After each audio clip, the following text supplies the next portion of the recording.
प्रिय विद्यार्थियों, आज हम आपको संस्कृत गद्य भारती के अंतर्गत नैतिक मूल्यानि पाठ के गद्यांशों का हिंदी में अनुवाद बताने जा रहे हैं।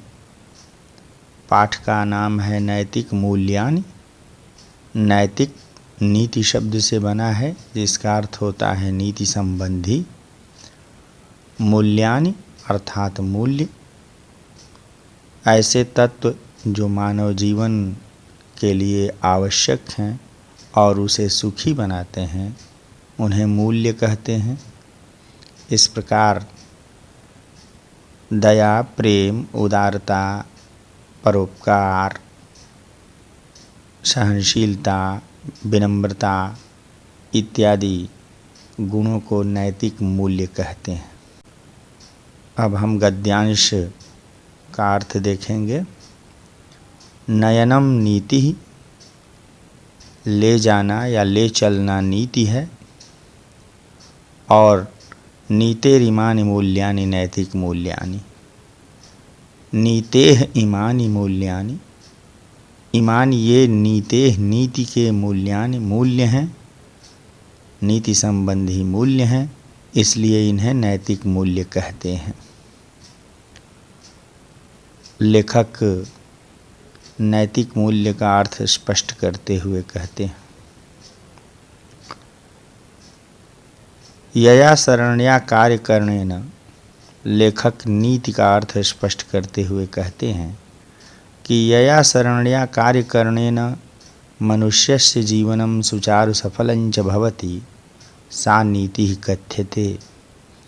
यया शरण्या, जिस शरण के द्वारा, जिस मार्ग के द्वारा, शरणी का अर्थ मार्ग, पद्धति, रास्ता, तरीका होता है, तो जिस रीति के द्वारा, तरीके के द्वारा अथवा मार्ग के द्वारा कार्य करने से मनुष्यस्य जीवनम, मनुष्य का जीवन, सुचारु अर्थात सुंदर, सफलम च और सफल होता है, सा नीति कथ्यते, उसे नीति कहते हैं।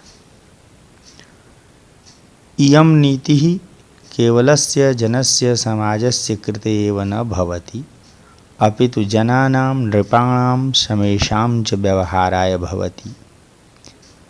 इयं नीति, यह नीति, केवलस्य जनस्य समाजस्य कृते एव न भवति, केवल व्यक्ति अथवा समाज के लिए ही, कृते माने के लिए, केवल जनस्य व्यक्ति के लिए, और समाजस्य कृते एव और समाज के लिए ही न भवति नहीं होती, अपितु बल्कि जनानां नृपाणां समेषां च व्यवहाराय भवति। अपितु जनानां मनुष्यों, नृपाणां और राजाओं, समेषां च इस प्रकार से सभी के व्यवहार के लिए होती है। जनानां नृपाणां समेषां, इन पदों में षष्ठी बहुवचन है, तो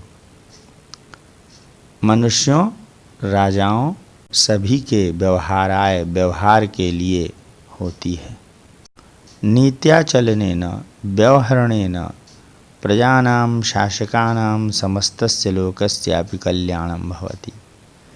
नीति के द्वारा चलने से अर्थात नीति मार्ग पर चलने से, व्यवहरणेन व्यवहार करने से, नीति के अनुसार व्यवहार करने से, प्रजानां शासकानां, प्रजाओं और शासकों का, इस प्रकार से समस्तस्य लोकस्य अपि कल्याणं भवति, संपूर्ण लोक का भी कल्याण होता है।